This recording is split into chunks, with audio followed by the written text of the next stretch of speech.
Hey guys, welcome back to my channel. Today I'm going to be talking about books. Hey guys, welcome back to my channel. Today I'm going to be talking about books that I hope to get to in 2018, kind of like a year-long TBR.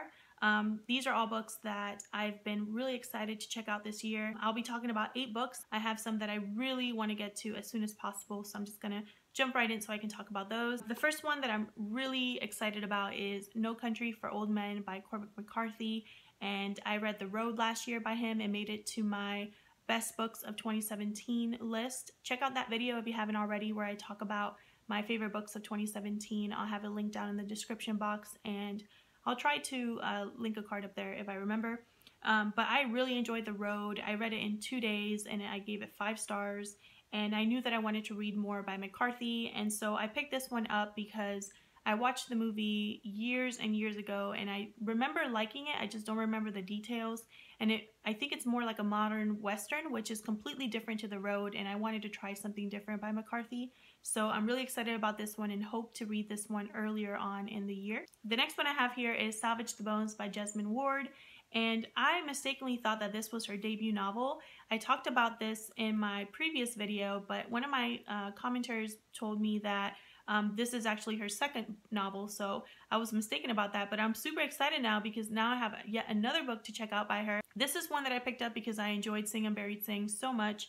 It made it into my best of 2017 list, and I knew that I wanted to read more books by Jesmyn, so Salvage the Bones is my next pick.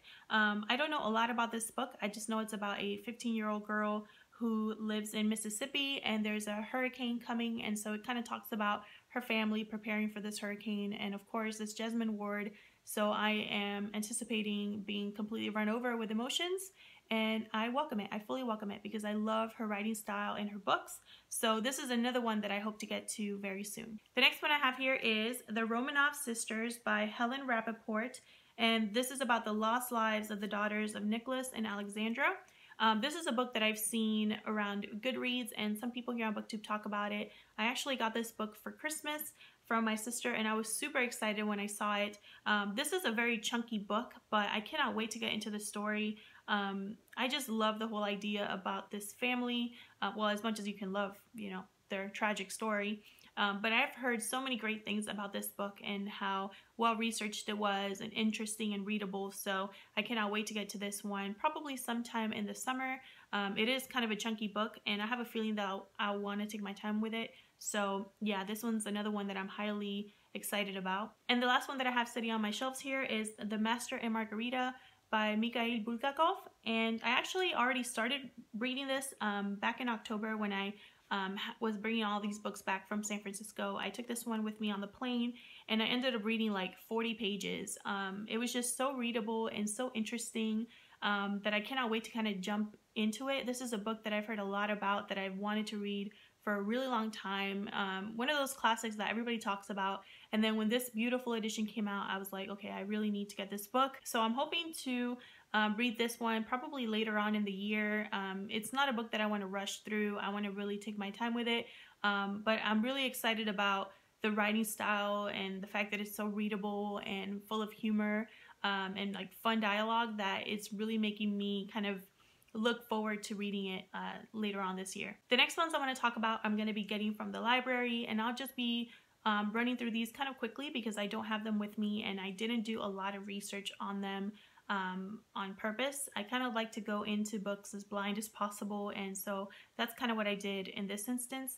One of the books I want to talk about is The Diary of Frida, Kahlo, and this was edited by Carlos Fuentes, and this is essentially a kind of scanned copy or photocopy of Frida Kahlo's diary. And I've read excerpts of her diaries, excerpts from her letters. I have several books. I have a biography. I have 2 books about her artwork. I've done like papers in school for her. I've always admired and loved her.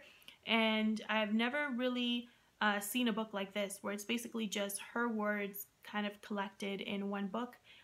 It's her actual diary that's just been edited and compiled by this person. So Carlos Fuentes, I don't think has like really written anything about each of her entries or anything like that. He's just kind of introducing the diaries and leaving the diaries to speak for themselves, and that just really intrigues me. I haven't been able to find this book in any bookstore. I'm gonna have to get it online, but I cannot wait to get it in my hands and just take my time reading that one. The next one that I have here is The Heart of Everything That Is, The Untold Story of Red Cloud by Bob Drury and Tom Clavin. And this is all about a Native American named Red Cloud. That's pretty much all I know. This year, I really wanted to make it a point to read more about Native American culture and history, and I looked at a bunch of books on Goodreads about this topic, and this one just really called out to me, so I already know that it's at the library, and I cannot wait to get it. Another one that I know it's at the library and I can't wait to get is The Martian Chronicles by Ray Bradbury. I can't even say his name. I read Fahrenheit 451 by him, and I also own The Illustrated Man, his short story collection, and I really enjoyed both of them. I don't know anything about this book other than that it's really critically acclaimed classic science fiction. I really want to read more sci-fi in terms of like classics or modern classics, and this is one that has been kind of on my radar, so I hope to get to that one this year. And finally, I hope to check out Life Ascending, The 10 Great Inventions of Evolution by Nick Lane. I've heard a lot about Nick Lane. I've heard that he's a great nonfiction writer in terms of evolution and evolutionary science and biology, and so I've seen some of his books on Goodreads, but this one just jumped out at me because I love reading about evolution. I'm really interested in this one, and I'm excited that if I do end up enjoying it, that I have a lot more books by Nick Lane to check out in the future, so that's always fun. And yeah, those are all of the books that I hope to read in 2018. There's obviously a lot more on my radar or books that are on my shelves that I hope to get to, but these are the ones that I kind of want to make a priority and at least crack them open this year. Let me know down in the comments if you have a list like this or if you have some books that you hope to get to this year and why. I'd love to hear about it. Thank you so much for watching, and I'll see you guys in my next video.